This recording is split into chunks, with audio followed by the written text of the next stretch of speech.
แสงเรืองที่ส่องประเทืองอยู่ทั่วเมืองไทยจังหวัดเชียงรายขอเชิญชวนศิษย์เก่าคณาจารย์สถาบันการศึกษาขั้นพื้นฐานสมาคมมูลนิธิองค์กรภาครัฐและภาคเอกชนร่วมเสนอชื่อครูผู้สร้างความเปลี่ยนแปลงในชีวิตลูกศิษย์และครูผู้มีคุณูปการต่อการศึกษาเพื่อเข้ารับการคัดเลือกครูผู้สมควรได้รับพระราชทานรางวัลเกียรติยศแห่งชีวิตครูรางวัลสมเด็จเจ้าฟ้ามหาจักรีครั้งที่ 6 ประจำปีพุทธศักราช 2568 ระดับจังหวัดได้ตั้งแต่บัดนี้จนถึงวันที่ 30 กันยายน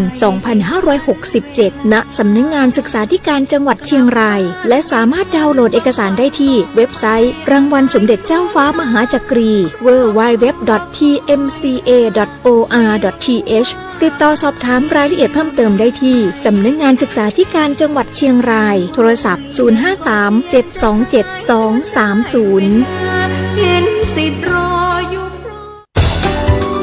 จำนวนผู้ป่วยโรคไข้เลือดออกจังหวัดเชียงรายยังมีแนวโน้มเพิ่มสูงขึ้นขอให้ชาวเชียงรายอย่าให้ท่านหรือลูกหลานโดนยุงลายกัดที่สำคัญต้องช่วยกันทำลายแหล่งเพาะพันธุ์ยุงลายด้วยมาตรการ3เก็บบ้านเก็บน้ำเก็บขยะจะสามารถป้องกันโรคไข้เลือดออกไม่ให้คุณหรือคนที่คุณรักต้องติดโรคไข้เลือดออกซึ่งอาจจะมีอันตรายถึงชีวิตได้อาการที่สำคัญของโรคไข้เลือดออกคือมีไข้สูงปวดเมื่อยกล้ามเนื้ออ่อนเพลียมีผื่นอาเจียนถ้ามีอาการเหล่านี้เบื้องต้นให้รักษาไปตามอาการโดยสามารถทานยาลดไข้ได้โดยใช้ยาพาราเซตามอลร่วมกับการเช็ดตัวลดไข้แต่ห้ามใช้ยาลดไข้ประเภทอื่นเช่นยาจำพวกแอสไพรินหรือไอบูโปรเฟนซึ่งการพาผู้ป่วยเข้าพบแพทย์เพื่อรับการรักษาอย่างทันท่วงทีจะดีต่อผู้ป่วยมากที่สุดเพราะหากได้รับการวินิจฉัยโรคอย่างถูกต้องตั้งแต่ระยะแรกเมื่ออยู่ในภาวะวิกฤตแพทย์ก็จะสามารถดูแลติดตามอาการได้อย่างใกล้ชิดเพื่อป้องกันภาวะช็อกด้วยความปรารถนาดีจากสวท.เชียงราย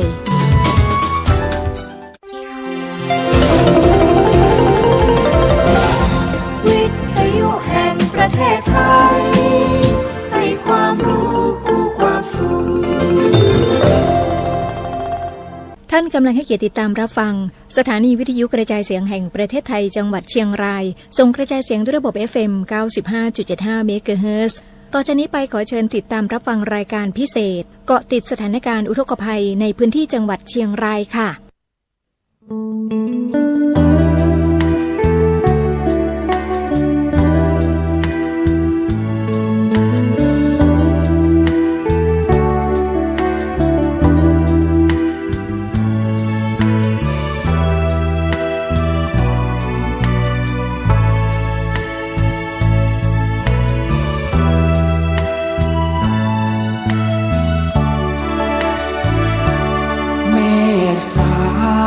ชายแดนสุดเขตเชียงรายได้มาพบเพื่อนใจคนงามพงสาวดีแม่มาลาสีพี่ผูกมิตรไมตรีข้ามแม่สายวารีสะพานแห่งนี้เชื่อมใจ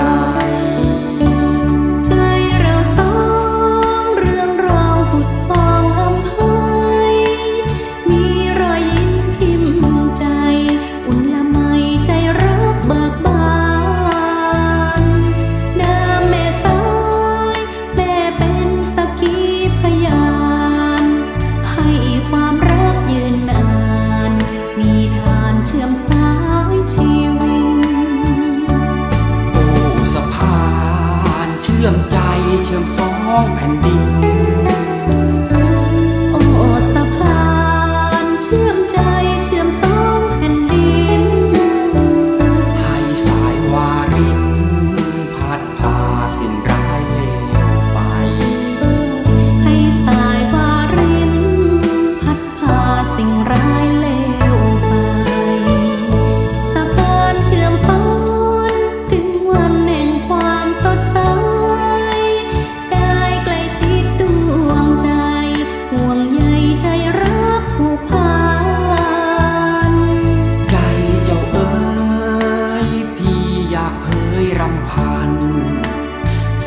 ใยรักรวมกันผูกพันเราสองแผ่นดิน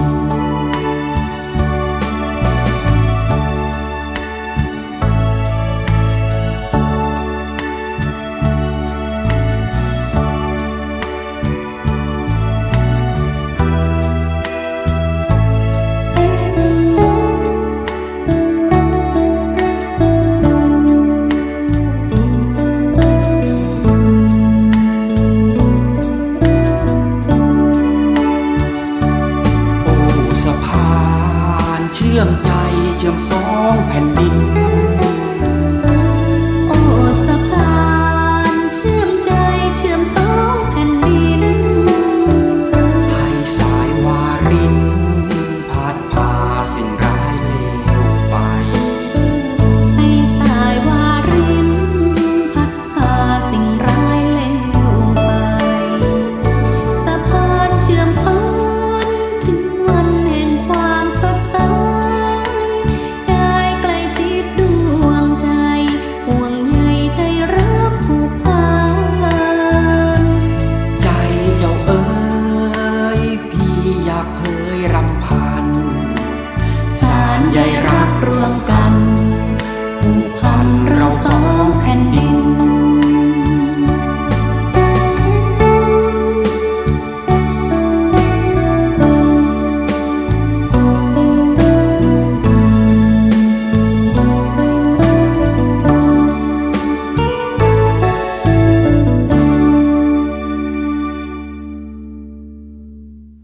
ครับสวัสดีครับสวัสดีคุณผู้ฟังทุกท่านนะครับก็ต้อนรับคุณผู้ฟังเข้าสู่รายการเป็นรายการพิเศษเกาะติดสถานการณ์อุทกภัยในพื้นที่จังหวัดเชียงรายช่วงนี้ก็อยู่กับผมวสินทร์ คัมภีรวงศ์นะครับรับหน้าที่ดำเนินรายการในช่วงนี้ก็เราก็ยังติดตามกันต่อนะครับสถานการณ์อุทกภัยในพื้นที่ไม่ว่าจะเป็นที่อำเภอเมืองอำเภอแม่สายอำเภอแม่จันทร์แล้วก็ที่อำเภอแม่ฟ้าหลวงนะครับผมก็ต้องติดตามในส่วนของทั้งสถานการณ์การให้การช่วยเหลือนะครับแล้วก็แนวทางการช่วยเหลือของทางภาครัฐและภาคส่วนต่างๆนะครับสำหรับในช่วงนี้เราไปดูในเรื่องของสถานการณ์อุทกภัยในอำเภอแม่สายจังหวัดเชียงรายกันก่อนนะครับผมเพราะก็ต้องจับตาดูอย่างต่อเนื่องก็ในช่วงประมาณบ่าย3:30นะครับผมมีโอกาสได้ลงพื้นที่ก็ขณะที่ลงพื้นที่ครับตรงที่บริเวณหน้าด่านพรมแดนแม่สายจังหวัดเชียงรายฝนก็ตกลงมาอย่างหนักเลยนะครับผมก็เกรงว่าอาจจะทำให้ระดับน้ำมีระดับสูงขึ้นนะครับและตรงด้านหน้าด่านระดับน้ำเริ่มลดลงไปแล้วแต่ในส่วนของภายในชุมชนนะครับก็ยังมีน้ำไหลเชี่ยวไหลแรงน้ำยังสูงอยู่นะครับผมก็ยังมีประชาชนติดอยู่ในบ้านเรือนจำนวนหลายคนอยู่นะครับเดี๋ยวเรามาดูกันนะครับที่อำเภอแม่สายจังหวัดเชียงรายซึ่งขณะนี้ได้รับผลกระทบเนื่องจากว่าน้ำจากลำน้ำสายได้เข้าท่วมพื้นที่อำเภอแม่สายซึ่งตอนนี้ได้รับผลกระทบ3ตำบลนะครับก็จะมีที่ตำบลเวียงพังคำตำบลแม่สายและตำบลแม่สายมิตรภาพ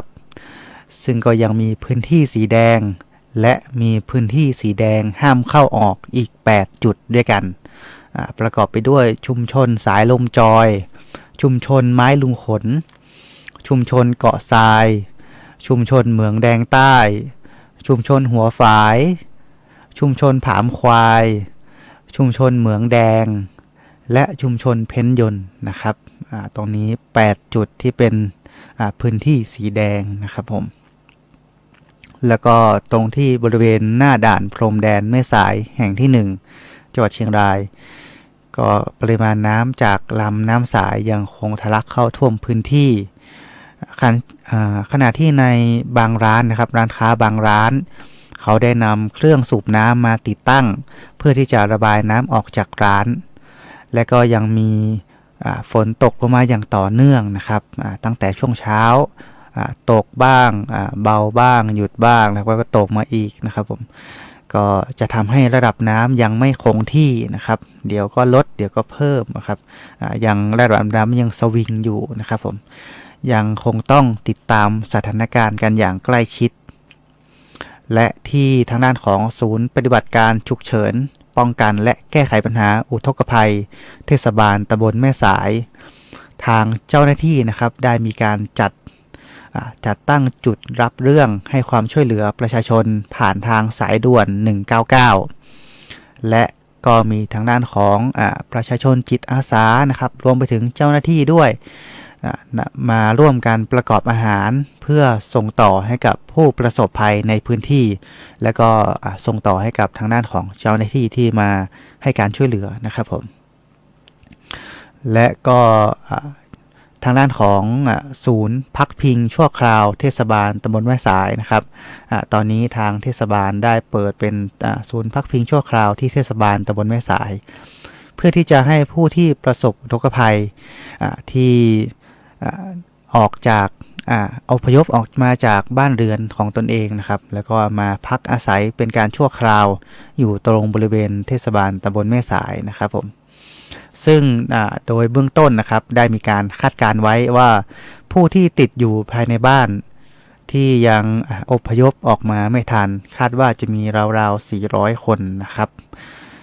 ซึ่งในขณะนี้ทางเจ้าหน้าที่เองก็ได้ทำการส่งอาหารไปให้กับผู้ที่ประสบภัยแล้วและก็คาดว่าสถานการณ์น้ำในวันนี้ก็ยังคงจะทรงตัวอยู่เนื่องจากว่ามีฝนตกลงมาอย่างต่อเนื่องนะครับก็ต้องเป็นกำลังใจให้กับผู้ที่ประสบอุทกภัยแล้วก็เป็นกำลังใจให้กับทางเจ้าหน้าที่ทุกท่านทุกนายนะครับที่ได้ไปเข้าให้การช่วยเหลือผู้ที่ประสบภัยนะครับและตรงที่ห้องประชุมที่ว่าการอำเภอแม่สายจังหวัดเชียงรายทางด้านของนายสุทธิพงษ์จุนเจริญปลัดกระทรวงมหาดไทยได้ร่วมประชุมกับพลเอกทรงวิทย์หนุนภักดีผู้บัญชาการทหารสูงสุดนายพุทธิพงศ์สิริมาศผู้ว่าราชการจังหวัดเชียงรายและหน่วยงานที่เกี่ยวข้องนะครับได้ร่วมประชุมหารือกันเรื่องของการติดตามสถานการณ์น้ำต่างๆการให้การช่วยเหลือด้วยนะครับต้องมีการประสานงานกันบูรณาการกันต้องมาคุยกันนะครับเพื่อที่จะให้การช่วยเหลือได้อย่างทันท่วงทีเนาะแล้วก็ได้อย่างมีแบบแผนนะครับจะทำให้การช่วยเหลือนั้นมีประสิทธิภาพมากยิ่งขึ้นโดยทางด้านของปลัดกระทรวงมหาดไทยนะครับก็ได้ระบุว่า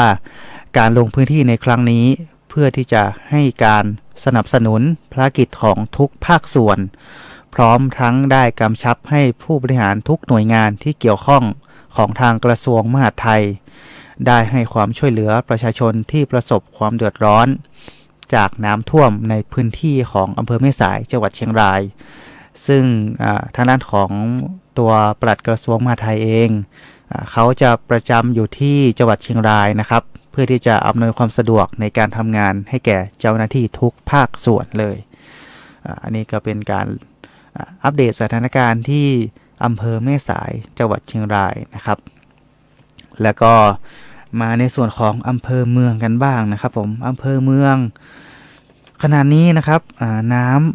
ระดับน้ำแม่น้ำกกนะครับก็ได้มีระดับตอนนี้มีระดับทรงตัวนะครับตั้งแต่ในช่วง6 โมงเย็นที่ผ่านมาระดับน้ำทรงตัวนะครับผมก็ถือว่าเป็นเรื่องที่ดีนะครับคาดว่าระดับน้ำจะทรงตัวขึ้นอีกนะครับถ้าเป็นตามการรายงานของทางส่วนอุทกวิทยาที่2นะครับเชียงรายสำนักงานทรัพยากรน้ำที่1กรมทรัพยากรน้ำได้รายงานเกี่ยวกับทางด้านของระดับน้ำแม่น้ำกกนะครับตรงบริเวณสะพานพ่อขุนเมงรายมหาราชซึ่งก็คือตรงจุดนี้นะครับเมื่อตั้งแต่ช่วงตี 1ที่ผ่านมาก็คือว่าช่วงเมื่อคืนที่ผ่านมาแล้วกันนะครับถ้าพูดกันแบบง่ายๆเนาะช่วงแต่ตี 1ที่ผ่านมาเนี่ยระดับน้ำที่สะพานพ่อขุนเมงรายมหาราชวัดได้6 เมตร 94 เซนติเมตรแล้วก็มีระดับสูงขึ้นมาแบบต่อเนื่องนะครับค่อยๆมีระดับเพิ่มสูงขึ้นจนถึงกระทั่งเมื่อเวลา6 โมงเย็นของวันนี้6 โมงเย็นที่ผ่านมาเนี่ยนะครับ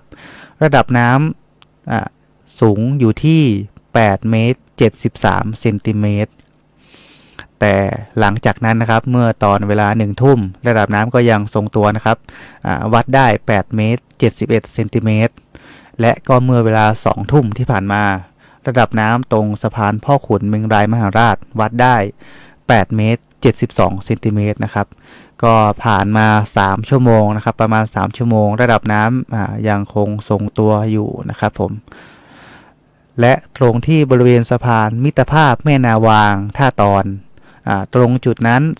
ระดับน้ำก็ทรงตัวเช่นเดียวกันก็คือตั้งแต่เมื่อเวลา5 โมงเย็นนะครับระดับน้ำ8 เมตร 61 เซนติเมตรและก็มาวัดต่อมาเรื่อยๆนะครับตอน6 โมงก็8 เมตร 64 เซนติเมตร1 ทุ่ม8 เมตร 63 เซนติเมตรและก็2 ทุ่ม8 เมตร 63 เซนติเมตรนะครับก็ถือว่าเป็นข่าวดีนะครับคาดว่าสถานการณ์น้ำจะทรงตัวนะครับผมแล้วก็ต้องเอาใจช่วยทางผู้ที่ประสบอุทกภัยในพื้นที่อำเภอเมืองเชียงรายกันด้วยนะครับเพราะว่าหลายชุมชนเลยที่โดนน้ำเข้าท่วมนะครับเป็นน้ำกกเนาะน้ำกกเข้าท่วมก็ส่วนมากจะเป็นชุมชนที่อยู่บริเวณริมแม่น้ำกกนะครับก็สำหรับทางด้านของเทศบาลนครเชียงรายเองเขาก็ได้ตั้งศูนย์ประสานงานและช่วยเหลือผู้ประสบอุทกภัยในเขตเทศบาลนครเชียงรายนะครับโดยนายวันชัยจงสุดธานามณีนายกเทศมนตรีนครเชียงรายก็ได้สั่งการให้เจ้าหน้าที่เทศบาลนครเชียงรายจัดตั้งศูนย์ประสานงานและช่วยเหลือผู้ประสบอุทกภัยในเขตเทศบาลนครเชียงรายโดยศูนย์ของเทศบาลนะครับเขาจะแบ่งความรับผิดชอบแบ่งกันเป็นตามเขตนะครับผมโดยจะแบ่งดังนี้นะครับคือ1นะครับศูนย์ประสานงานและช่วยเหลือผู้ประสบอุทกภัยโรงเรียนเทศบาล6นครเชียงรายฝั่งมัธยมต้นศูนย์นี้จะให้การช่วยเหลือประชาชนในชุมชนป่าแดงต่อมาศูนย์ที่2เป็นศูนย์ประสานงานและช่วยเหลือผู้ประสบอุทกภัยโรงเรียนเทศบาล7ฝั่งมินในศูนย์นี้นะครับจะให้การช่วยเหลือประชาชนในชุมชนฝั่งมินต่อมาเป็นศูนย์ประสานงานและช่วยเหลือผู้ประสบอุทกภัยโรงเรียนเทศบาล8บ้านใหม่ในตรงจุดนี้จะให้การช่วยเหลือประชาชนชุมชนบ้านใหม่และชุมชนร่องเสือเต้นนะครับต่อมาเป็นศูนย์ประสานงานและช่วยเหลือผู้ประสบอุทกภัยศาลาอเนกประสงค์ชุมชนน้ำลัดซึ่งตรงจุดนี้จะให้การช่วยเหลือที่ประชาชนตรงหมู่บ้านธนารักษ์ชุมชนทวีรัตน์และก็ชุมชนน้ำลัดนะครับผม3จุด3ชุมชนด้วยกันต่อมาเป็นศูนย์ประสานงานและช่วยเหลือผู้ประสบอุทกภัยตรง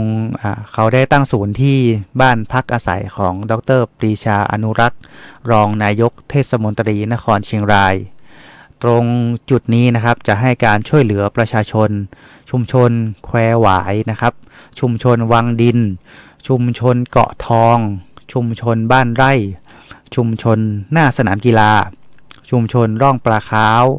และชุมชนมุสลิมกกโค้งนะครับผมตรงจุดนี้จะให้การช่วยเหลือในชุมชนที่เยอะหน่อยนะครับและอีกศูนย์หนึ่งเป็นศูนย์ประสานงานและช่วยเหลือผู้ประสบอุทกภัยวัดศรีบุญเรืองนะครับตรงจุดนี้จะให้การช่วยเหลือประชาชนในชุมชนเกาะลอยชุมชนเทิดพระเกียรติชุมชนรั้วเหล็กเหนือและก็ชุมชนกกโทงนะครับผมยังไงก็รอฟังอัปเดตนะครับจากทางหน่วยงานถ้าเป็นในเขตเทศบาลเนาะรอฟังอัปเดตจากทางเทศบาลนะครับเกี่ยวกับการให้การช่วยเหลือต่างๆแล้วก็สำหรับคุณผู้ฟังท่านใดนะครับที่อาศัยอยู่ในส่วนของชุมชนที่ได้รับผลกระทบตามที่ผมกล่าวไปเมื่อสักครู่นะครับสามารถติดต่อนะครับขอรับการช่วยเหลือได้ตามศูนย์ประสานงานและช่วยเหลือผู้ประสบอุทกภัยในจุดนั้นๆได้เลยนะครับผมก็สำหรับการแบ่งศูนย์ในการให้การช่วยเหลือนะครับก็ถือว่าเป็นผลดีอย่างหนึ่งก็คือว่าเราสามารถจัดระเบียบการให้การช่วยเหลือได้นะครับสามารถให้การช่วยเหลือได้อย่างตรงจุดและก็ให้การช่วยเหลือได้อย่างทั่วถึงนะครับแล้วก็อีกทางนึงครับทางกรมทางหลวงนะครับเขาได้สรุปสถานการณ์อุทกภัยและดินสไลด์บนทางหลวงประจำวันที่11กันยายน2567ซึ่งก็พบว่าทางหลวงถูกน้ำท่วม ในพื้นที่จังหวัดเชียงรายนะครับถูกน้ำท่วม5สายทางซึ่งก็มีสายทางต่างๆดังนี้นะครับหนึ่งเลยก็คือทางหลวงหมายเลข1ช่วงแม่คำถึงกลางสะพานแม่น้ำสายนะครับก็เป็นช่วงกิโลเมตรที่990บวก000ถึงกิโลเมตรที่994บวก749และทางหลวงหมายเลข1ตรงบริเวณแยกแม่กลถึงห้วยภูช่วงกิโลเมตรที่933บวก200ถึงกิโลเมตรที่933บวก350ก็คือว่าทั้ง2จุดนี้นะครับระดับน้ำสูง30เซนติเมตรการจราจรก็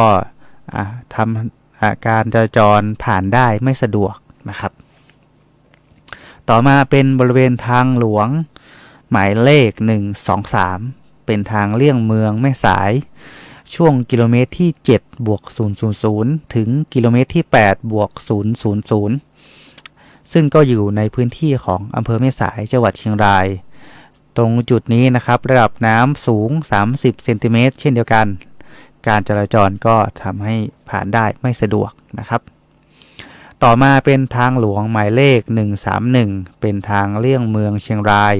ช่วงกิโลเมตรที่7บวก000ถึงกิโลเมตรที่8บวก000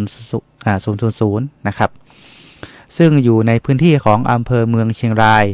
จังหวัดเชียงรายระดับน้ำสูง30เซนติเมตร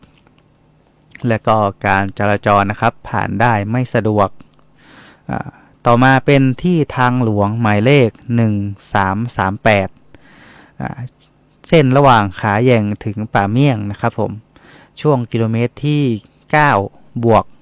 650ซึ่งในจุดนี้นะครับทางด้านของ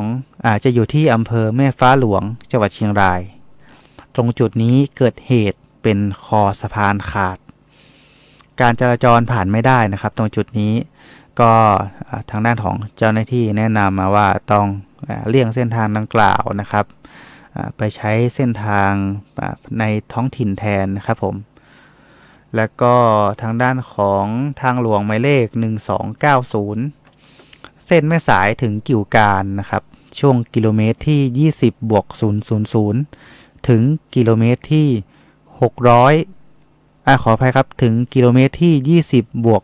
600นะครับซึ่งในจุดนี้จะอยู่ที่ในพื้นที่อำเภอเชียงแสนจังหวัดเชียงรายระดับน้ำสูง30เซนติเมตร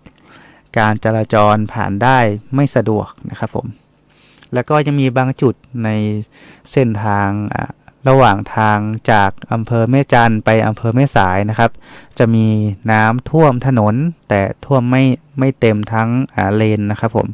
ท่วมประมาณ1เลนก็รถยังสามารถวิ่งได้อยู่นะครับก็ต้อง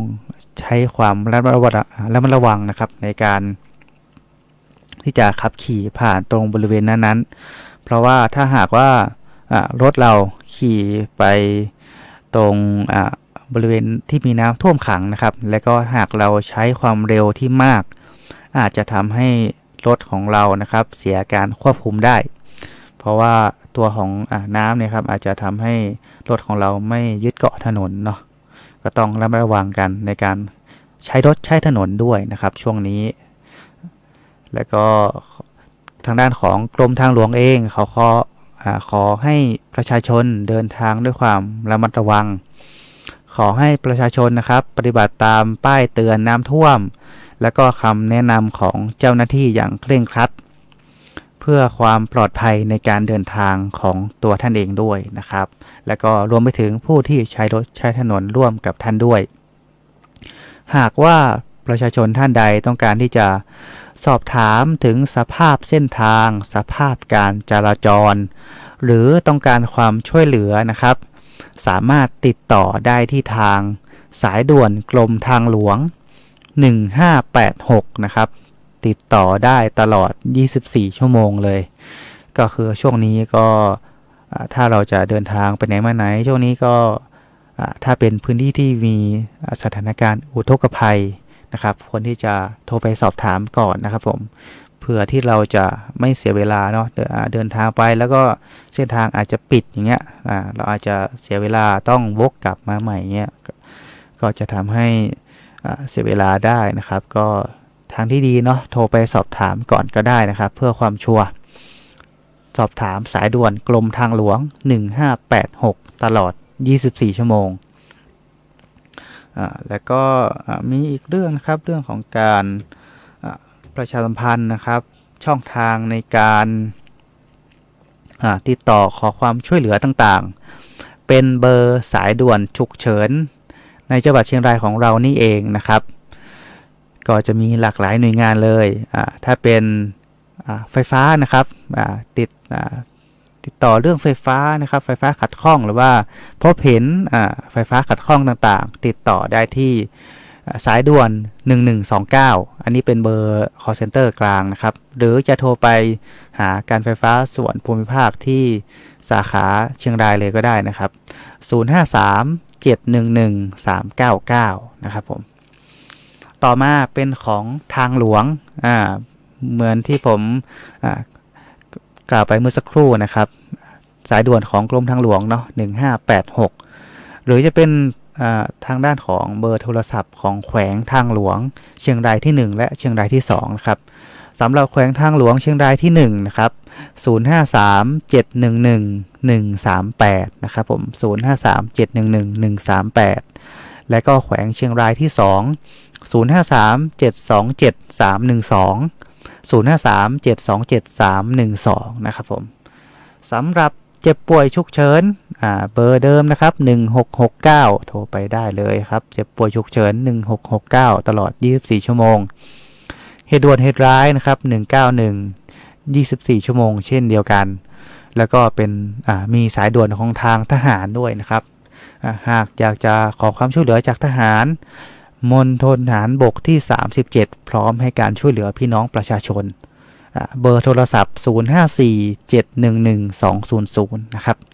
054-711-200สุดท้ายช่วงนี้ปพ.เชียงรายนะครับสามารถโทรไปสอบถามได้นะครับสุดท้ายเป็นเบอร์ของทางปพ.เนาะ1784นะครับอันนี้เป็นเบอร์ call center ของทางปพ.นะครับ1784โทรได้ตลอด24ชั่วโมงหรือจะเป็นทางปพ.เชียงรายนะครับอันนี้เป็นเบอร์ของสำนักงานจังหวัดเชียงรายเลย053-177-318นะครับ053-177-318ครับนี่ก็เป็นช่องทางในการติดต่อขอรับการช่วยเหลือก็หลากหลายช่องทางเลยนะครับหลากหลายหน่วยงานด้วยครับผมก็สำหรับช่วงนี้เดี๋ยวผมจะขอนำรายการลาคุณผู้ฟังไปก่อนนะครับเดี๋ยวชั่วโมงหน้าเรามาติดตามกันอีกครับผมเดี๋ยวช่วงนี้เราไปติดตามข่าวต้นชั่วโมงจากทางสวท.กรุงเทพกันก่อนเดี๋ยวช่วงหน้านะครับผมมีข่าวสารอัปเดตเกี่ยวกับสถานการณ์ในพื้นที่กันต่อนะครับ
สถานีวิทยุกระจายเสียงแห่งประเทศไทยและเครือข่ายทั่วประเทศเสนอข่าวต้นชั่วโมงรู้เร็วรู้จริงเกาะติดทุกสถานการณ์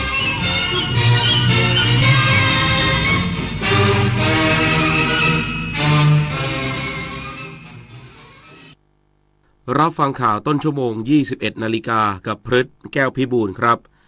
กระทรวงมหาดไทยเร่งให้การช่วยเหลือผู้ประสบภัยจากสถานการณ์อุทกภัยในพื้นที่จังหวัดเชียงใหม่และจังหวัดเชียงรายอีกสักครู่กลับมาติดตามรายละเอียดครับหาถุงผ้าอยู่หรอใช่พกถุงผ้าสะดวกใช้ซ้ำเลิกก็ซักไม่ขาดง่ายแหมเข้ากับกระแสร่วมสมัยรักสิ่งแวดล้อมเลยนะตอนนี้ใครๆก็ลดการใช้ถุงพลาสติกยิ่งถ้ายึดหลัก reduce reuse recycle ใช้น้อยใช้ซ้ำนำกลับมาใช้ใหม่นับว่าเราก็มีส่วนร่วมรักษาสิ่งแวดล้อมแล้วลดพลาสติกลดขยะลดโลกร้อนเพื่อคุณภาพชีวิตอย่างยั่งยืน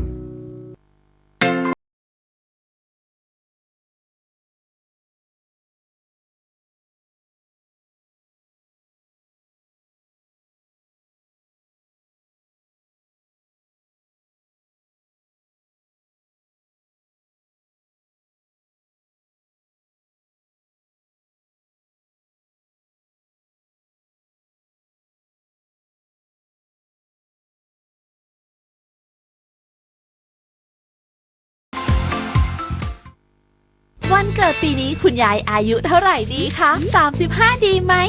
30ก็พอมั้งอายุจริงเท่าไหร่ไม่สำคัญจ้าเพราะอายุใจยังวัยรุ่นอยู่สุขใจวัยเกษียณเมื่อชีวิตยังมีแรงทำไมต้องปล่อยให้เหี่ยวเฉาวัยชราไม่ใช่เรื่องน่ากลัวนะจ๊ะอย่าหาว่ายายสอนเลยถ้าเตรียมตัวให้พร้อมทั้ง5ด้านคือเรื่องสุขภาพสังคมเศรษฐกิจที่อยู่อาศัยสภาพแวดล้อมและเทคโนโลยีเริ่มต้นเตรียมตัวเองตั้งแต่วันนี้เพื่อเข้าสู่วัยสูงอายุในอนาคตเต็มเปี่ยมทั้งคุณค่าศักดิ์ศรีและความสุขนะจ๊ะ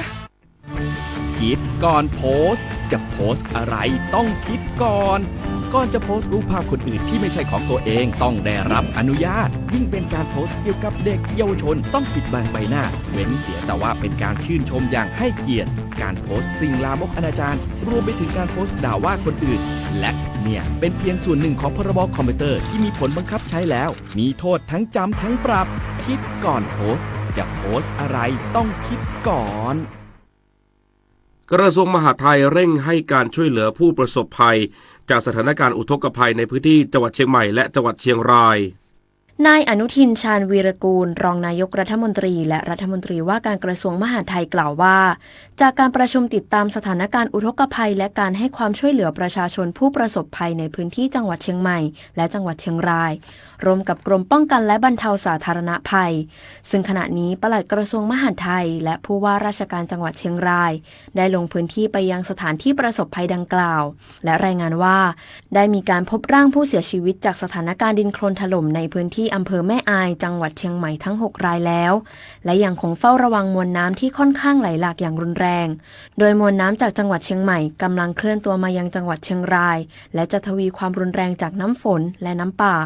โดยทางกระทรวงมหาดไทยและหน่วยงานที่เกี่ยวข้องได้ทำการช่วยเหลือในการนำเรือท้องแบนเฮลิคอปเตอร์ในการขนย้ายประชาชนที่ได้รับความเดือดร้อนออกจากอาคารบ้านเรือนมายังจุดพักพิงที่ได้เตรียมการไว้พร้อมทั้งนำรถผลิตน้ำประปารถประกอบอาหารและถุงยังชีพเข้าช่วยเหลือผู้ประสบภัยอย่างเร่งด่วนโดยเน้นย้ำให้คำนึงถึงความปลอดภัยในการช่วยเหลือเป็นลำดับแรกและได้มีการประสานงานไปยังโรงพยาบาลประจำจังหวัดให้ความช่วยเหลือผู้ประสบภัยเข้ารับการรักษาทั้งร่างกายและจิตใจอีกด้วยวริศราโตปะรายงานขณะที่สถานการณ์อุทกภัยในอำเภอแม่สายจังหวัดเชียงรายยังต้องจับตาสถานการณ์ต่อเนื่องเนื่องจากยังมีฝนตกต่อเนื่องในพื้นที่ส่งผลให้ปริมาณน้ำยังคงท่วมสูงในหลายจุดขณะนี้อำเภอแม่สายมีพื้นที่ได้รับผลกระทบจากลำน้ำสายท่วมแล้ว3ตำบลคือตำบลเวียงพางคำตำบลแม่สายและตำบลแม่สายมิตรภาพซึ่งยังมีพื้นที่สีแดงและมีพื้นที่สีแดงห้ามเข้าออกอีก8จุดได้แก่ชุมชนสายลมจอยชุมชนไม้ลุงขนชุมชนเกาะทรายชุมชนเหมืองแดงใต้ชุมชนหัวฝายชุมชนผามควายชุมชนเหมืองแดงและชุมชนเพ้นยนต์โดยที่หน้าด่านพรมแดนแม่สายแห่งที่1จังหวัดเชียงรายปริมาณน้ำจากลำน้ำสายยังคงทะลักเข้าท่วมพื้นที่และมีฝนตกหนักต่อเนื่องทำให้ระดับน้ำยังไม่คงที่ต้องติดตามสถานการณ์อย่างใกล้ชิดส่วนที่ศูนย์ปฏิบัติการฉุกเฉินป้องกันและแก้ไขปัญหาอุทกภัยเทศบาลตำบลแม่สายมีการจัดตั้งจุดรับเรื่องให้ความช่วยเหลือประชาชนผ่านสายด่วน199และประกอบอาหารเพื่อส่งต่อให้กับผู้ประสบภัยในพื้นที่รวมถึงเปิดศูนย์พักพิงชั่วคราวเทศบาลตำบลแม่สายให้ผู้ประสบอุทกภัยได้พักอาศัยชั่วคราว วสินทร์ คำพิรวงศ์ สวทเชียงราย รายงาน ส่วนที่จังหวัดเชียงใหม่นายนิรัตน์พงษ์สิทธิถาวรผู้ว่าราชการจังหวัดเชียงใหม่ได้เดินทางไปยังสะพานบริเวณหน้าวัดท่าตอนอำเภอแม่อายจังหวัดเชียงใหม่เพื่อติดตามสถานการณ์น้ำซึ่งจุดดังกล่าวเป็นจุดที่น้ำกกไหลผ่านไปยังจังหวัดเชียงรายมีน้ำไหลเชี่ยวและมีระดับน้ำค่อนข้างสูงประกอบกับมีเศษสวะจำนวนมากลอยมาติดบริเวณต่อหม้อสะพานทำให้กระแสน้ำไหลไม่สะดวกจึงสั่งการให้นายกองค์การบริหารส่วนตำบลท่าตอนนำรถแบ็คโฮลมาตักสวะที่ติดบริเวณต่อหม้อสะพานออกเพื่อให้น้ำสามารถไหลผ่านได้สะดวกมากขึ้นทางด้านจังหวัดตรังติดตามสถานการณ์น้ำจากเทือกเขาบรรทัดที่จะไหลลงสู่คลองนางน้อยอย่างใกล้ชิดและเตรียมความพร้อมในการให้ความช่วยเหลือประชาชนหากเกิดภัยนายธนิตอยู่ทองผู้อำนวยการโครงการชลประทานตรังเปิดเผยว่าจังหวัดตรังได้เตรียมความพร้อมรับมือสถานการณ์ฝนตกหนักโดยเฉพาะในพื้นที่เสี่ยงน้ำท่วมซ้ำซากอำเภอนายงจังหวัดตรังและติดตามสถานการณ์น้ำจากเทือกเขาบรรทัดที่จะไหลลงสู่คลองนางน้อยอย่างใกล้ชิดเตรียมความพร้อมในการให้ความช่วยเหลือประชาชนหากเกิดภัยเนื่องจากพื้นที่อำเภอนายงมักประสบปัญหาอุทกภัยเป็นพื้นที่แรกของจังหวัดตรังอย่างไรก็ตามจังหวัดตรังมีการก่อสร้างโครงการคลองระบายน้ำคลองลำเลียงตำบลนาข้าวเสียอำเภอนายงจังหวัดตรังซึ่งสามารถป้องกันและบรรเทาอุทกภัยครอบคลุมพื้นที่7ตำบล3อำเภอของจังหวัดตรังคืออำเภอนายงอำเภอเมืองตรังและอำเภอย่านตะขาวยยศพร อัครไกรศรีสวทตรังรายงานจบข่าวพฤษแก้วพิบูลอ่านรับฟังข่าวต้นชั่วโมงครั้งต่อไปเวลา 22 นาฬิกาติดตามข่าวที่นำเสนอไปแล้วได้ที่ www.thainews.prd.go.th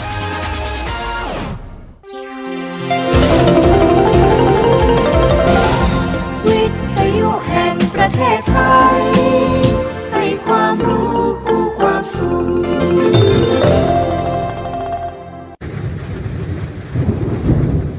ช่วงเนี้ยฝนทั้งตกหนักลมก็แรงถ้าตกหนักกว่านี้อาจเกิดน้ำท่วมน้ำป่าไหลหลากก็เป็นได้นะน่ากลัวจังสาวๆอย่ากังวลไปเลยเรามาเตรียมวิธีรับมือกันเถอะอันดับแรกวางแผนและตรวจสอบสถานที่และเส้นทางสำหรับการอพยพเตรียมอุปกรณ์สื่อสารสำรองแบตเตอรี่โทรศัพท์ไฟฉายพร้อมถ่านเตรียมวัสดุอุดปิดป้องกันบ้านเรือนเช่นกระสอบทรายแผ่นพลาสติกนำยานพาหนะไปเก็บไว้ในพื้นที่ที่น้ำไม่ท่วมย้ายสิ่งของขึ้นที่สูงบันทึกหมายเลขโทรศัพท์สำหรับเหตุฉุกเฉินเตรียมถุงยางชีพบรรจุของใช้ที่จำเป็นอย่างน้อย3วันเก็บของมีค่าไว้ที่ปลอดภัยและบันทึกรายการทรัพย์สินหรือถ่ายรูปไว้เป็นหลักฐานให้คำแนะนำการปฏิบัติที่ถูกต้องแก่สมาชิกในครอบครัวแค่นี้ก็สบายใจได้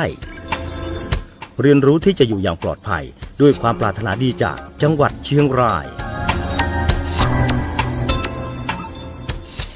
แสงเรืองที่ส่องประเทืองอยู่ทั่วเมืองไทย จังหวัดเชียงรายขอเชิญชวนศิษย์เก่าคณาจารย์สถาบันการศึกษาขั้นพื้นฐานสมาคมมูลนิธิองค์กรภาครัฐและภาคเอกชนร่วมเสนอชื่อครูผู้สร้างความเปลี่ยนแปลงในชีวิตลูกศิษย์และครูผู้มีคุณูปการต่อการศึกษาเพื่อเข้ารับการคัดเลือกครูผู้สมควรได้รับพระราชทานรางวัลเกียรติยศแห่งชีวิตครูรางวัลสมเด็จเจ้าฟ้ามหาจักรีครั้งที่6ประจำปีพุทธศักราช 2568 ระดับจังหวัดได้ตั้งแต่บัดนี้จนถึงวันที่ 30 กันยายน 2567 ณ สำนักงานศึกษาธิการจังหวัดเชียงรายและสามารถดาวน์โหลดเอกสารได้ที่เว็บไซต์รางวัลสมเด็จเจ้าฟ้ามหาจักรี www.pmca.or.th ติดต่อสอบถามรายละเอียดเพิ่มเติมได้ที่สำนักงานศึกษาธิการจังหวัดเชียงรายโทรศัพท์ 053-727-230 เห็นสิทธิ์รออยู่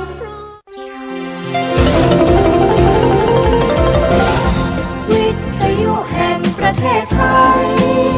ให้ความรู้กู้ความสุขท่านกำลังให้เกียรติติดตามรับฟังสถานีวิทยุกระจายเสียงแห่งประเทศไทยจังหวัดเชียงรายส่งกระจายเสียงด้วยระบบ FM 95.75 เมกะเฮิรตซ์ต่อจากนี้ไปขอเชิญติดตามรับฟังรายการพิเศษเกาะติดสถานการณ์อุทกภัยในพื้นที่จังหวัดเชียงรายค่ะ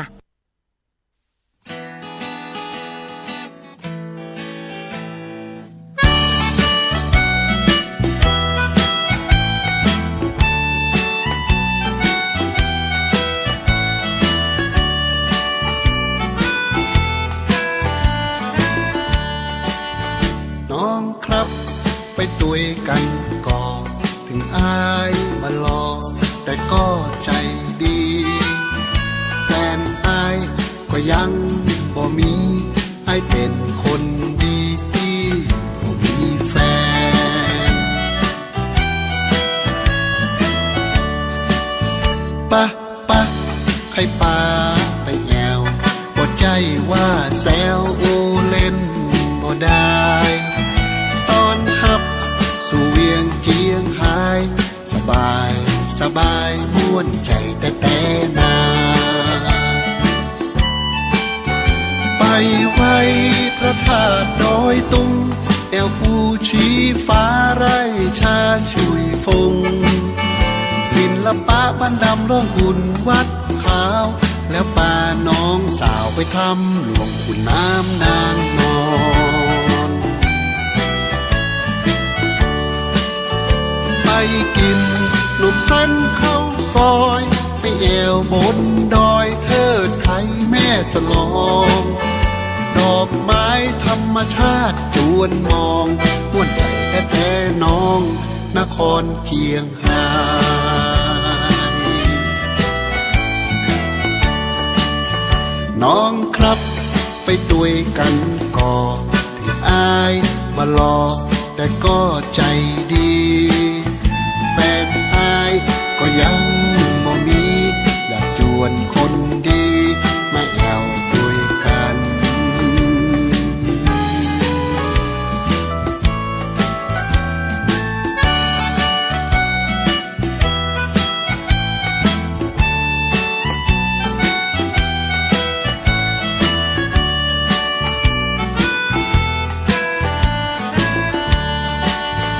น้องครับไปตุยกันก่อนถึงอายมารอแต่ก็ใจดีแฟนอายก็ยังบ่มีอายเป็นคนดีที่บ่มีแฟนปะใครป่าไปแอวบ่ใจว่าแซวโอเล่นบ่ได้ตอนฮับสู่เวียงเจียงหายสบายม่วนใจแต่นาไปไว้พระธาตุดอยตุงแอวภูชีฟ้าไร่ชาชุยฟงศิลปะบ้านดำร้องหุ่นวัดขาวแล้วป่าน้องสาวไปทำหลวงขุนน้ำนางนอนไปกินหนุ่มสั้นเข้าซอยไปแอวบนดอยเทิดไทยแม่สลองดอกไม้ธรรมชาติจวนมองม่วนใจแท้ๆน้องนครเชียงหายน้องครับไปตุยกันก่อนที่อายมารอแต่ก็ใจดีแฟนอายก็ยังบ่มีอยากจวนคนดีมาแอวเชียงหาย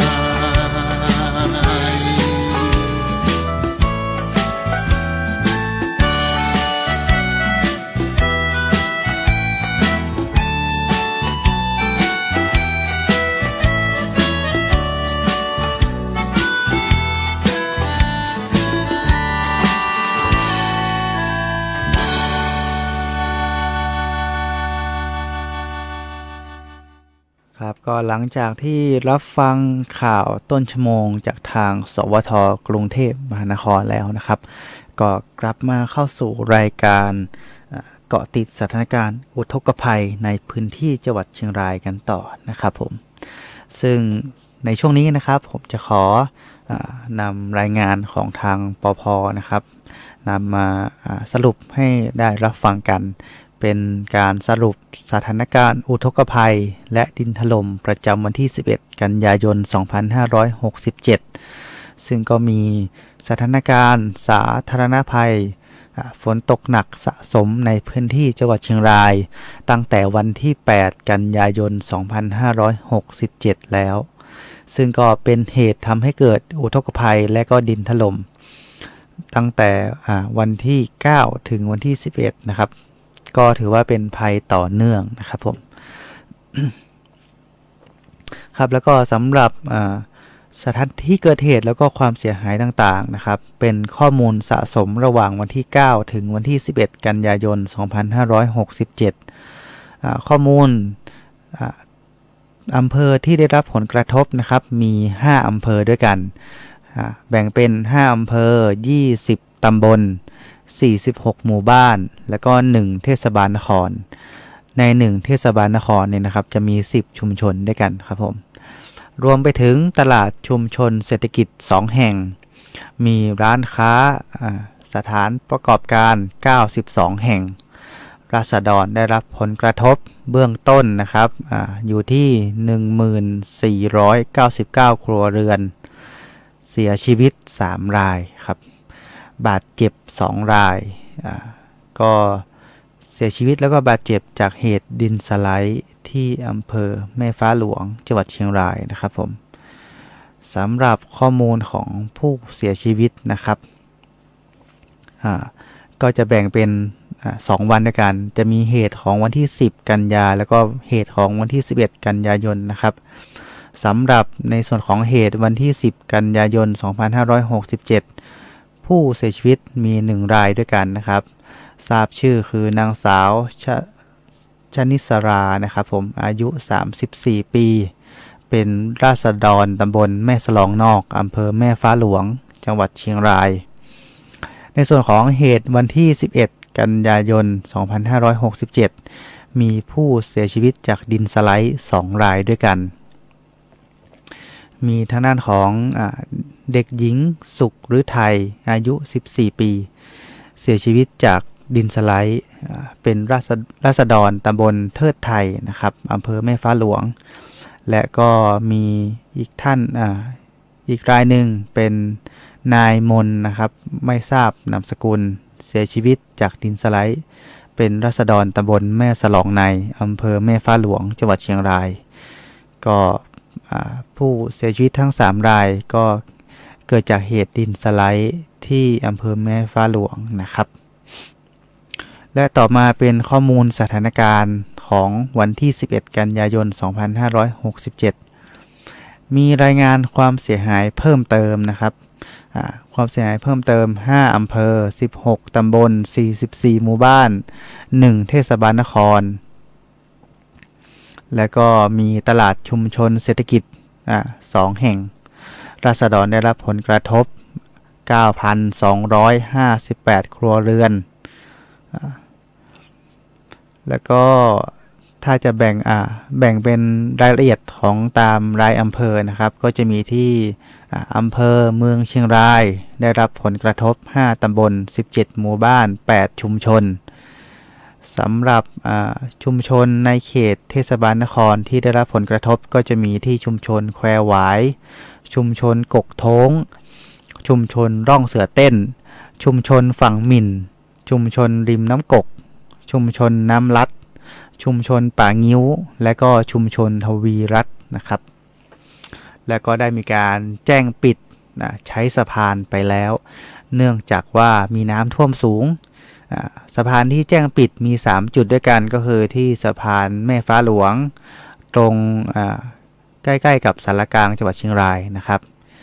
อีกสะพานหนึ่งเป็นสะพานขัวพญาเมงรายและก็สะพานข้ามแม่น้ำกกตรงบริเวณโรงเรียนเทศบาล6นครเชียงรายหรือว่าตรงบายพาสตะวันออกนะครับและก็มีโรงเรียนในเขตเทศบาลนครเชียงรายประกาศหยุดเรียนจนกว่าจะกลับเข้าสู่ภาวะปกติเบื้องต้นได้มีการประกาศไปแล้ว5โรงเรียนด้วยกันมีโรงเรียนเทศบาล6นครเชียงรายโรงเรียนเทศบาล7ฝั่งหมิ่นโรงเรียนสามัคคีวิทยาคมโรงเรียนอนุบาลเชียงรายสันต้นเปาและก็โรงเรียนอบจ.เชียงรายนะครับในส่วนของการประปาส่วนภูมิภาคสาขาเชียงรายได้หยุดระบบการผลิตและระบบจ่ายน้ำเมื่อเวลา 15:59 น.ใน ในโซนของที่จะได้รับผลกระทบจากการหยุดจ่ายน้ำในครั้งนี้นะครับจะเป็นโซนของอำเภอเมืองเชียงรายและก็อำเภอเวียงชัยทั้งอำเภอครับเต็มพื้นที่เลยนะครับต่อมาเป็นที่ตำบลรอบเวียงหมู่ที่1 ถึง 5ได้มีระดับน้ำล้นตลิ่งเข้าท่วมบ้านเรือนประชาชนนะครับก็ทางด้านของต่อมาเป็นที่ตำบลดอยหางหมู่ที่4แล้วก็หมู่ที่6ลำน้ำกกล้นตลิ่งเข้าท่วมบ้านเรือนประชาชนและก็พื้นที่ทางการเกษตรต่อมาเป็นที่ตำบลแม่ยาวนะครับตำบลแม่ยาวได้รับผลกระทบหลายหมู่บ้านเลยมีหมู่ที่2หมู่ที่3 4 5 12 13 15แล้วก็18ในโซนนี้ลำน้ำกกล้นตลิ่งเข้าท่วมบ้านเรือนประชาชนเช่นเดียวกันนะครับซึ่งในขณะนี้ได้ทำการเร่งอพยพประชาชนแล้วก็ขนย้ายทรัพย์สินขึ้นสู่ที่สูงต่อมาเป็นที่ตำบลห้วยชมพูหมู่ที่10มีดินสไลด์ปิดทับเส้นทางซึ่งก็อยู่ระหว่างการดำเนินการเปิดเส้นทางของเจ้าหน้าที่ต่อมาเป็นที่ตำบลริมกกหมู่ที่4นะครับน้ำกกล้นตลิ่งที่บ้านเมืองงิมหมู่ที่4ผนังกั้นน้ำถูกกัดเซาะนะครับทางด้านของเจ้าหน้าที่เนาะก็ได้ทำการจัดแนวตลิ่งเพื่อกันน้ำไม่ให้ไหลเข้าท่วมบ้านเรือนราษฎรเรียบร้อยแล้วนะครับพร้อมกับได้อพยพคนออกจากพื้นที่น้ำท่วมสูงพื้นที่เสี่ยงต่างๆด้วยต่อมาเป็นที่อำเภอเชียงแสนนะครับอำเภอเชียงแสนได้รับผลกระทบ1ตำบล1หมู่บ้านตรงพื้นที่สามเหลี่ยมทองคำตำบลเวียงอำเภอเชียงแสนลำน้ำโขงน้ำจากลำน้ำโขงนะครับท่วมพื้นที่บ้านเรือนราษฎรและก็ร้านค้าและต่อมาเป็นที่อำเภอเชียงของได้รับผลกระทบ1ตำบล1หมู่บ้านเป็นในส่วนของตำบลเวียงหมู่ที่1นะครับน้ำโขงล้นตลิ่งเช่นเดียวกันเข้าท่วมพื้นที่บริเวณท่าเรือบักบริเวณสวนสาธารณะปลาบึก7 สีแล้วก็บ้านเรือนราษฎรติดริมฝั่งโขงนะครับส่วนนี้จะได้รับผลกระทบเนาะทางด้านของเทศบาลตำบลเวียงได้อพยพประชาชนแล้วก็ขนย้ายทรัพย์สินขึ้นที่สูงเป็นที่เรียบร้อยแล้วต่อมาไปดูทางอำเภอแม่จันทร์กันบ้างนะครับที่อำเภอแม่จันทร์แม่น้ำจันทร์แล้วก็แม่น้ำคำได้หลากเข้าท่วมบ้านเรือนราษฎรและพื้นที่ทางการเกษตรเป็นวงกว้างซึ่งได้รับผลกระทบทั้งหมด7ตำบล15หมู่บ้านแบ่งเป็นที่ตำบลป่าตึงหมู่ที่5ตำบลสีค้ำหมู่ที่5ตำบลแม่คำหมู่ที่1หมู่ที่4 7 10 13แล้วก็14ต่อมาเป็นตำบลจันจ้วหมู่ที่3หมู่ที่4แล้วก็หมู่ที่11แล้วก็ตำบลจันจ้วใต้หมู่ที่7หมู่ที่9ตำบลจอมสวรรค์หมู่ที่6และตำบลแม่จันทร์หมู่ที่3ตรงที่บริเวณตลาดนวลจันทร์ซึ่งก็เป็นพื้นที่เศรษฐกิจแล้วก็เป็นพื้นที่น้ำท่วมซ้ำนะครับแล้วก็สำหรับที่อำเภอแม่ฟ้าหลวงได้รับผลกระทบ2ตำบล2หมู่บ้านนะครับแล้วก็มีผู้เสียชีวิต2รายสำหรับวันนี้นะครับผมแล้วก็เนื่องจากว่ากระแสไฟฟ้านะครับถูกตัดขาดทำให้สัญญาณโทรศัพท์ต่างๆขัดข้องไปด้วยนะครับผมที่ตำบลเทิดไทยหมู่ที่7มีดินสไลด์เป็นเหตุให้บ้านพักอาศัยทับร่างผู้เสียชีวิตนะครับแล้วก็อีกที่หนึ่งเป็นที่ตำบลแม่สลองในหมู่ที่16ก็พบร่างผู้เสียชีวิตเป็นเพศชายนะครับก็จากที่ผมได้กล่าวไปเมื่อช่วงต้นเนาะสำหรับการให้ความช่วยเหลือกันบ้างนะครับเรามาดูการให้ความช่วยเหลือจากภาคส่วนต่างๆเริ่มกันที่ทางกองทัพเรือนะครับได้สนับสนุนเรือแล้วก็ยุทโธปกรณ์เครื่องมือเครื่องจักรต่างๆเร่งดำเนินการติดตั้งเคลื่อนย้ายเรือผลักดันน้ำเป็นเรือผลักดันน้ำแบบเจ็ตจำนวน10 ลำ ก็ได้ทำการยกจากเครนวางตามแนวลำน้ำอิงซึ่งจะมีประสิทธิภาพในการผลักดันน้ำได้วันละ1 ล้านลูกบาศก์เมตรเป็นการเริ่มดันน้ำตั้งแต่วันนี้แล้วนะครับวันที่11 กันยายน 2567 เมื่อเวลา 15 นาฬิกาที่ผ่านมาตรงจุดสะพานข้ามแม่น้ำอิงอำเภอเทิงจังหวัดเชียงรายและที่ทางด้านของมณฑลทหารบกที่ 37 ได้สนับสนุนรถครัวสนามเพิ่มเติมอีก1 คันร่วมกับนายกกิ่งกาชาดอำเภอแม่สายได้ทำการประกอบอาหารนะครับแจกจ่ายให้กับประชาชนที่ได้รับผลกระทบในอำเภอแม่สายและทางด้านของศูนย์ปภ.เขต 15 เชียงรายได้สนับสนุนเครื่องจักรกลสาธารณภัยด้านปฏิบัติการและก็กำลังพลก็สำหรับศูนย์ปภ.เขต 15 นะครับได้สนับสนุนหลากหลายเลยไม่ว่าจะเป็นรถไฟฟ้า200 กิโลโวลต์นะครับผมจำนวน1 คันรถขนย้ายผู้ประสบภัยจำนวน2 คันรถผลิตน้ำดื่ม1 คันรถบรรทุกเล็ก1 คันเรือท้องแบนจำนวน2 ลำแล้วก็เครื่องยนต์เรือจำนวน2 เครื่องนะครับรวมทั้งมีการสนับสนุนมายังส่วนของอำเภอเมืองเชียงรายด้วยในการที่จะสนับสนุนรถขนย้ายผู้ประสบภัยจำนวน6 คันซึ่งรถขนย้ายเนี่ยนะครับเขาก็จะประจำตามสะพานต่างๆเนาะที่รถยนต์เล็กไม่สามารถข้ามได้รถยนต์ปกติไม่สามารถข้ามได้ตัวรถขนย้ายเนี่ยจะมีขนาดที่ใหญ่แล้วก็สูงนะครับสามารถข้ามน้ำตรงบริเวณที่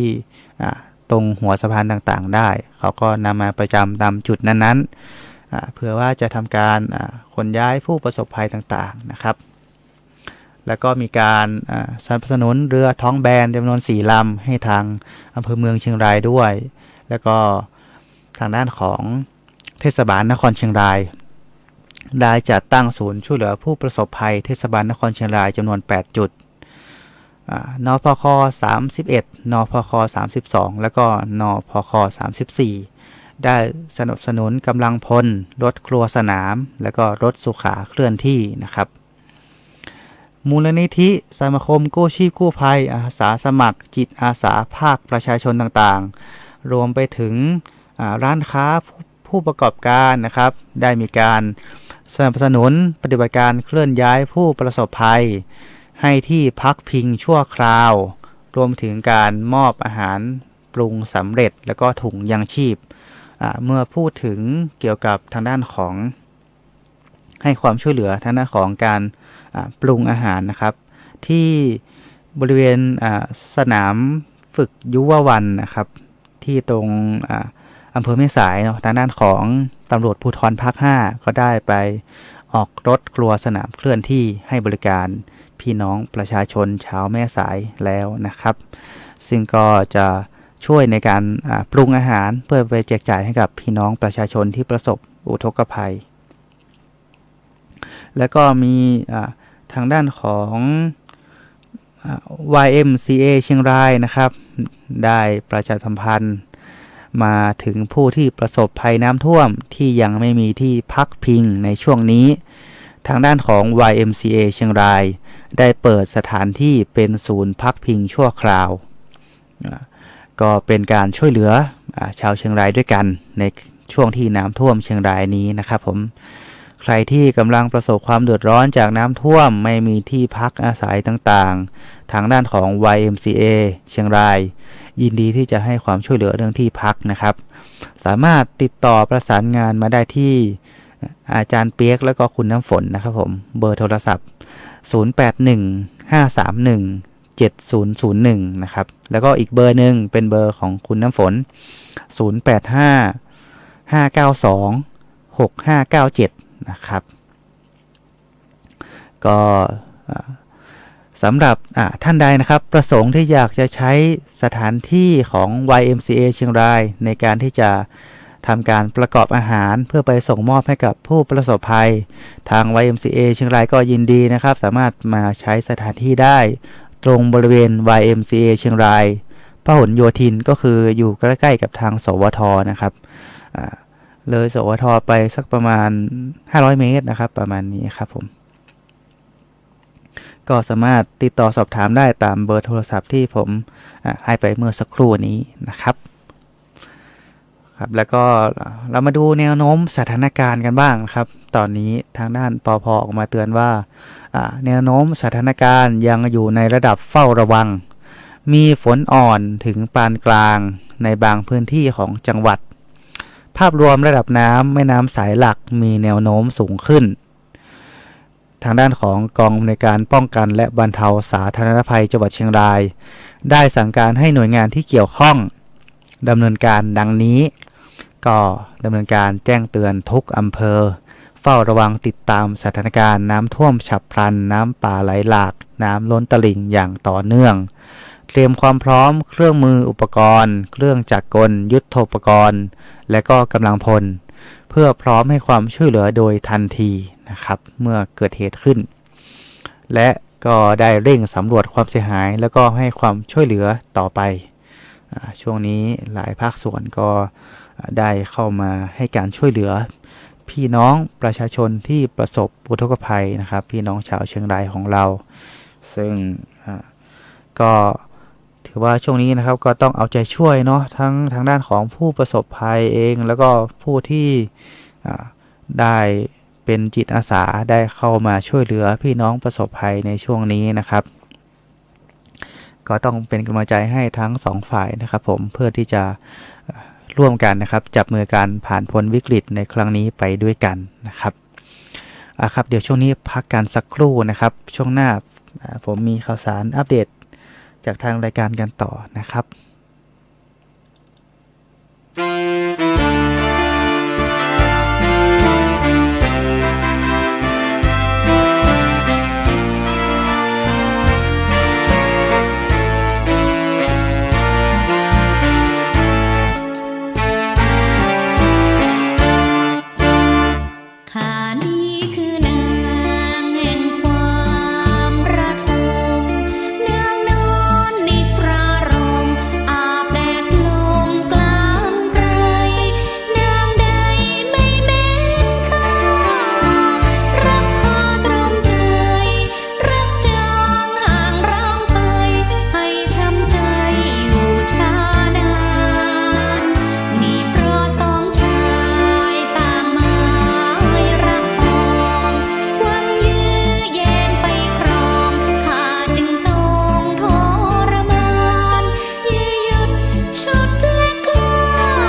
ล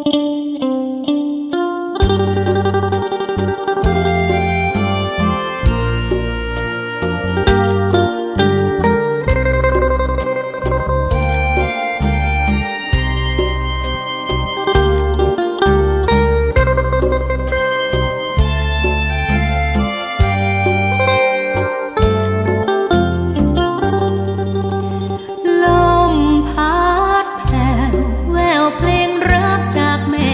สลองจันทร์ฉายส่องล่องเพลงรักจากฟ้าเจียงไฮ้โอ้ละนาถิ่นละนาโสภาบ่นายหอมกลิ่นกายดอกเจียงไฮ้คล้ายดอกทับพึงซึ่งเสียงแผ่วแววเพลงหวานจากบ้านเชียงคำเดือนคล้อยต่ำรำคำรักฝากฟ้าเสียงซึ้งใครเล่านะดิดซึ้งมาเสียงตึกติดตึงเสียงส่อซึ้งเสียงซึ้งเศร้าเคล้าเสียงนกกาใต้ฟ้าเชียงไฮ้ดูก็คล้ายสวรรค์แวววอนหนุ่มแอวสาวเสียงเกี่ยวหนุ่มชื่นช่องอุรา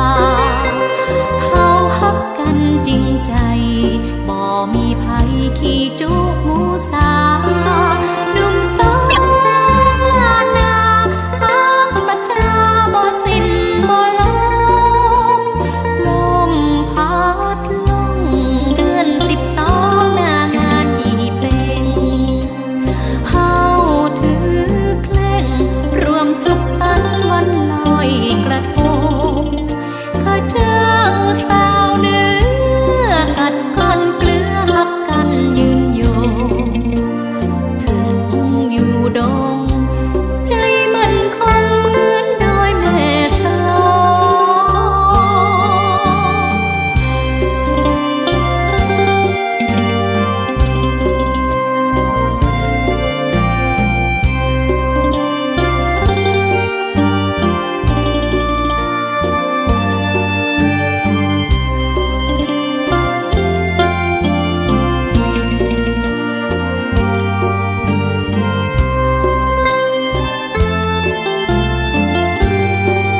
ใต้ฟ้าเชียงไฮ้ดูก็คล้ายสวรรค์แวววอนหนุ่มแอวสาวเสียงเกี่ยวหนุ่มชื่นช่องอุราเขาฮักกันจริงใจบ่มีภัยขี้จุกหมูสาหนุ่มสาวลานาฮักสัจจาบ่สิ้นบ่ลงลมพัดลงเดือน12หน้างานยี่เปล่งเฮาถือเคร่งรวมสุขสันต์วันลอยกระทงข้าเจ้าสาวเนื้อกัดก้อนเกลือหักกันยืนโยงถึงอยู่ดงใจมันคงเหมือนดอยแม่สลอง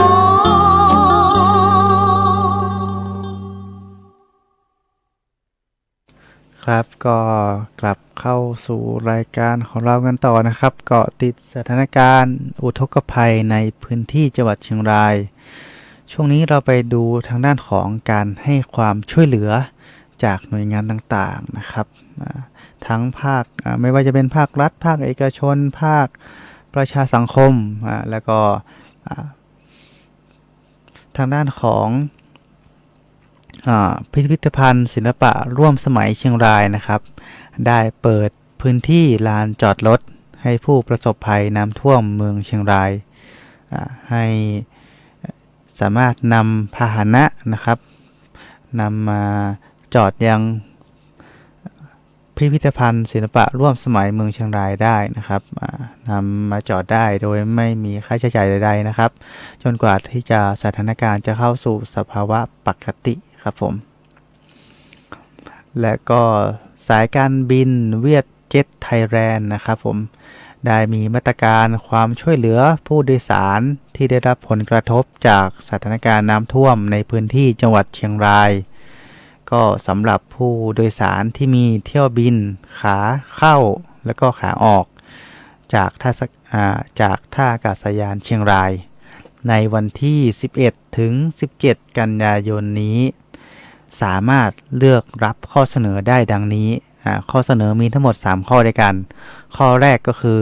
เปลี่ยนแปลงเที่ยวบินได้นะครับสามารถที่จะเปลี่ยนแปลงเที่ยวบินในเส้นทางเดิมเปลี่ยนแปลงได้1ครั้ง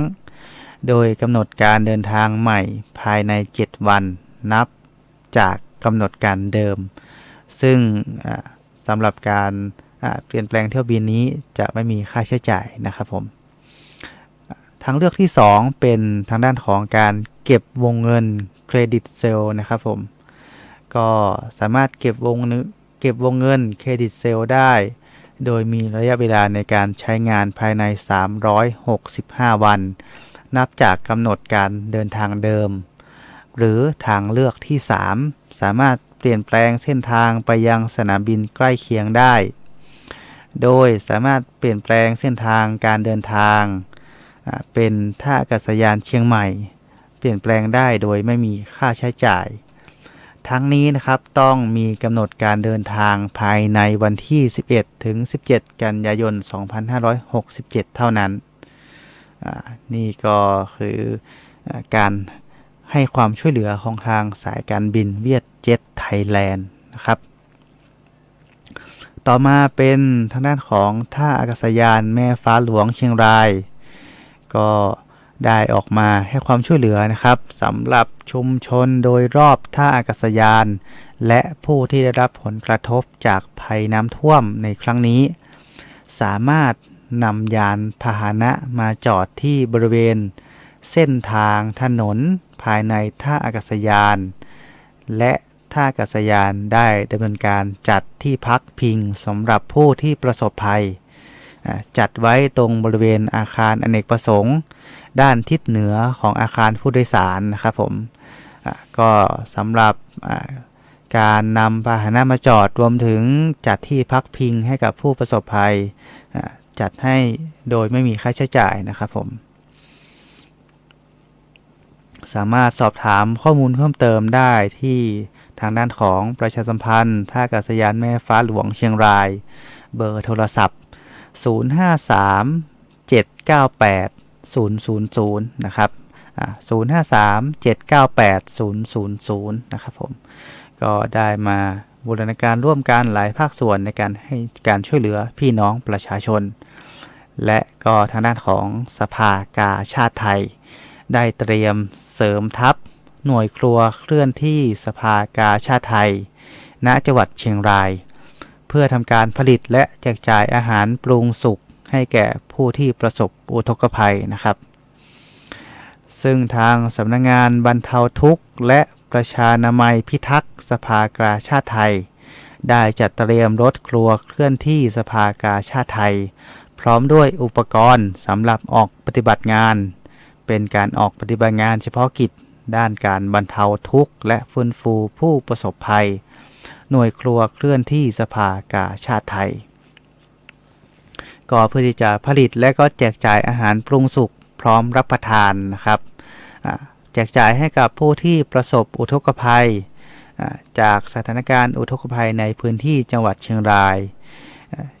ก็จะเป็นการช่วยการบรรเทาความเดือดร้อนของพี่น้องประชาชนในช่วงนี้นะครับเพราะว่าพี่น้องประชาชนเนาะได้รับความเดือดร้อนกันเป็นวงกว้างเลยในช่วงนี้ก็ถือว่าเป็นการช่วยเหลือกันนะครับในหลากหลายภาคส่วนเลยนะครับก็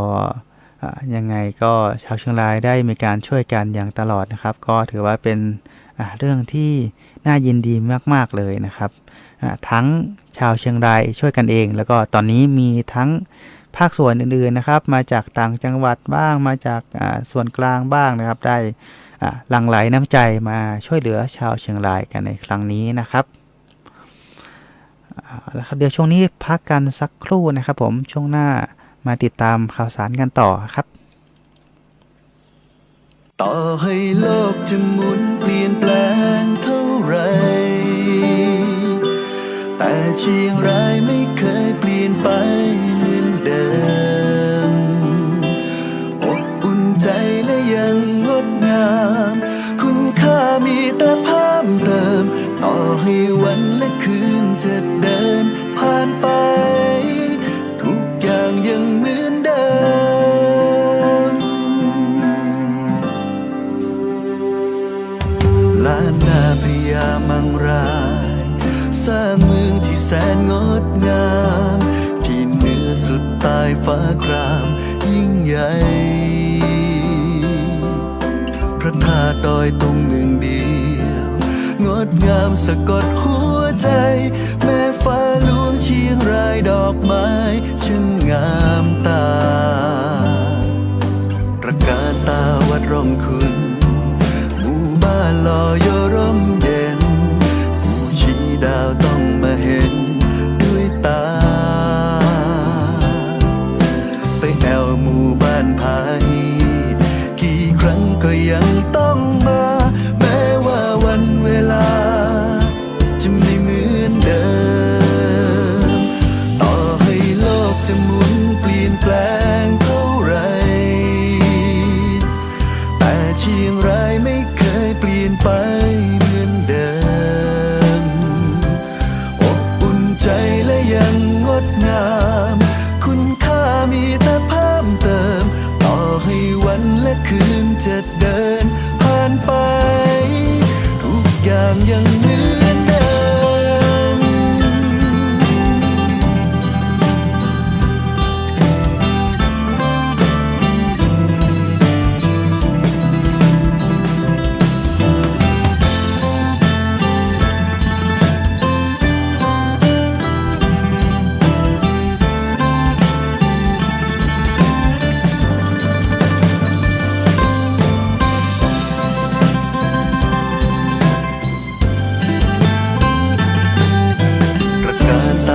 ร่มคุณหมู่บ้านลอยร่มเย็นผู้ชี้ดาวต้องมาเห็นด้วยตาไปแอวหมู่บ้านพาฮีกี่ครั้งก็ยังต้องมาแม้ว่าวันเวลาจะไม่เหมือนเดิมต่อให้โลกจะหมุนเปลี่ยนแปลงเท่าไร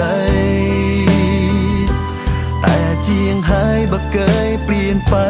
เหมือนเดิมอบอุ่นใจและยังงดงามคุณค่ามีแต่เพิ่มเติมต่อให้วันและคืนจะเดินผ่านไปทุกอย่างยังเหมือนเดิม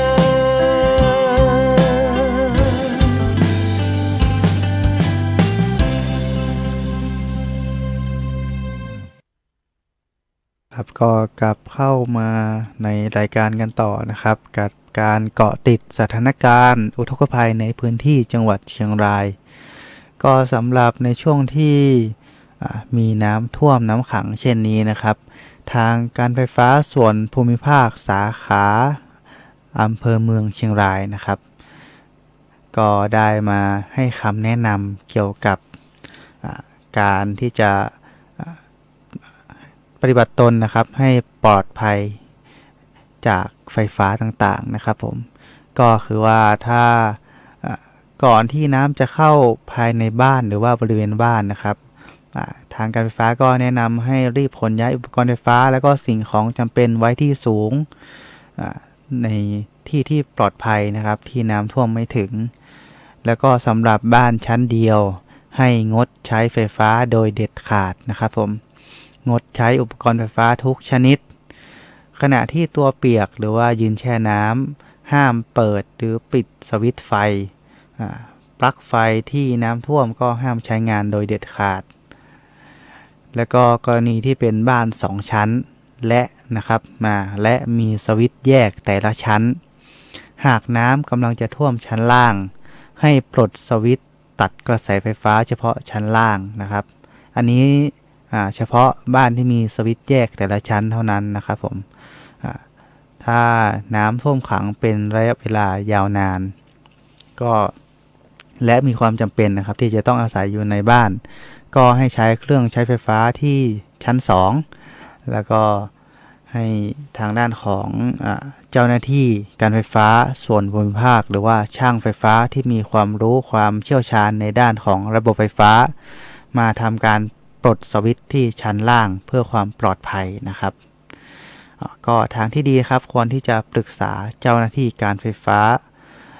หรือว่าช่างไฟฟ้านะครับที่เชี่ยวชาญเนาะเพื่อทำการแยกวงจรเกี่ยวกับชั้นบนชั้นล่างอันนี้ก็เพื่อความปลอดภัยของพี่น้องประชาชนนะครับการไฟฟ้าออกมาแนะนำในช่วงนี้แล้วก็การไฟฟ้าส่วนภูมิภาคสาขาเมืองเชียงรายก็ได้อัปเดตเรื่องของการแจ้งดับกระแสไฟฟ้าเนื่องจากมีน้ำท่วมขึ้นสูงนะครับอันนี้มีการอัปเดตเมื่อเวลา 18 นาฬิกาที่ผ่านมานะครับผมในการอัปเดตพื้นที่แจ้งดับกระแสไฟฟ้าเนื่องจากมีน้ำท่วมขึ้นสูงอย่างรวดเร็วเป็นในโซนของในพื้นที่เมืองเชียงรายนะครับก็จะมีพื้นที่ต่างๆดังนี้นะครับมีที่ตรงบริเวณป่างิ้วซอย8ซอยโรงฆ่าสัตว์บ้านเกาะลอย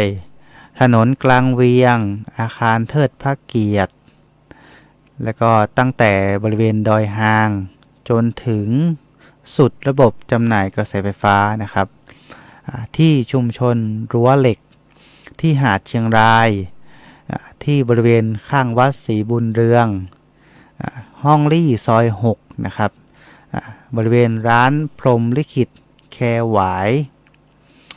ตรงกระทรวงการคลังนะครับศูนย์ราชการของกระทรวงการคลังตรงบ้านห้วยทรายขาวถึงบ้านห้วยลุตรงบริเวณธนาคารอิสลามและก็ชุมชนเกาะทองบริเวณธนพิริยะแคหวายและพื้นที่ใกล้เคียงบริเวณปั๊มพีที5แยกพ่อขุนและก็ตรงสำนักงานประมงฝั่งมินและก็หน่วยงานใกล้เคียงด้วยนะครับรวมไปถึงบริเวณสนามกีฬาเชียงรายบางส่วนบริเวณบ้านป่าบงบริเวณบ้านป่าแดงซอยประปาเมืองยิมป่ายางมนซอย5นะครับแล้วก็ตรงศูนย์ GMS นะครับศูนย์การประชุมและแสดงสินค้านานาชาติ GMS ก็ถูกตัดกระแสไฟฟ้าด้วย ตรงจุดศูนย์พัฒนาฝีมือแรงงานและก็สำนักงานที่ดินก็ตัดกระแสไฟฟ้าเช่นเดียวกันนะครับตรงบริเวณโรงเรียนสหศาสตร์บางส่วนป่ายางมนซอย10นะครับที่ว่าการอำเภอเมืองเชียงรายโรงเรียนเทศบาล6ซอยข้างโรงเรียนเทศบาล7ป่างิ้วซอย1โรงแรมชัยนารายมหาวิทยาลัยพะเยาแล้วก็ตรงสนามรอดอนะครับบ้านไร่ทางไปบ่อบำบัดบ้านฟ้าใสสนามกีฬาศาลากลางนะครับซอยข้างโรงแรมลานนาบ้านทุ่งสันบ้านทุ่งสันรวมบางส่วนแล้วก็ตรงบ้านทุ่งสันรวมบ้านสันป่ากังบ้านใหม่นะครับบริเวณวัดร่องเสือเต้นบ้านห้องลี่บ้านป่ายางมนบางส่วนบ้านป่างิ้วบริเวณร้านข้าวคั่วไร่แม่ฟ้าหลวงโรงแรมอิมพีเรียลบริเวณสนามกีฬากลางเชียงรายบ้านฟ้าใสถนนริมน้ำกกบริเวณสะพานพญาเมงรายจนถึงสะพานน้ำกกบริเวณท6หรือว่าเทศบาล6โรงเรียนเทศบาล6นะครับและก็ที่เรือนจำชั่วคราวดอยหางซอยท่าสายแจ้งและก็ที่บริเวณบ้านน้ำลัดแล้วก็มีอัปเดตเพิ่มเติมอีกนะครับเมื่อช่วงเวลา 18:40 นาทีอัปเดตแจ้งดับกระแสไฟฟ้าฉุกเฉินเนื่องจากว่ามีต้นไม้ล้มทับเสาไฟฟ้าแรงสูงบริเวณสำนักงานปฏิรูปที่ดินเพื่อเกษตรกรรมพื้นที่ที่ได้รับผลกระทบจะมีตรงจุดของชุมชนดอยทองแล้วก็ซอยเจ้าฟ้าและก็ตรงหน้าสำนักงานประปาส่วนภูมิภาคนะครับ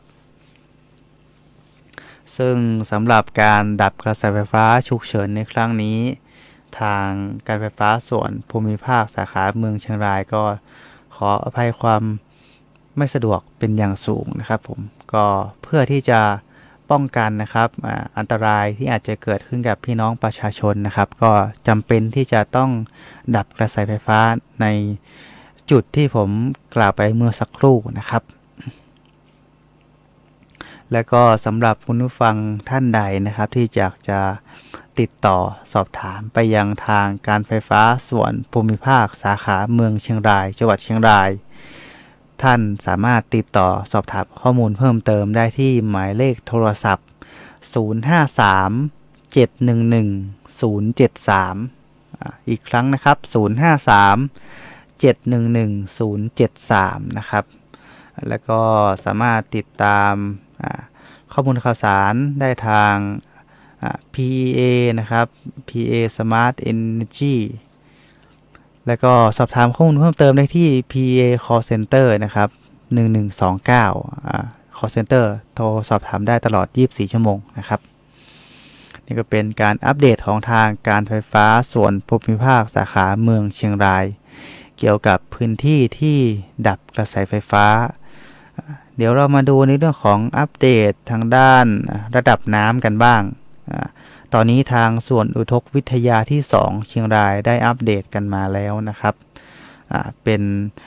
การอัปเดตของส่วนอุทกวิทยาที่2เชียงรายสำนักงานทรัพยากรน้ำที่1กรมทรัพยากรน้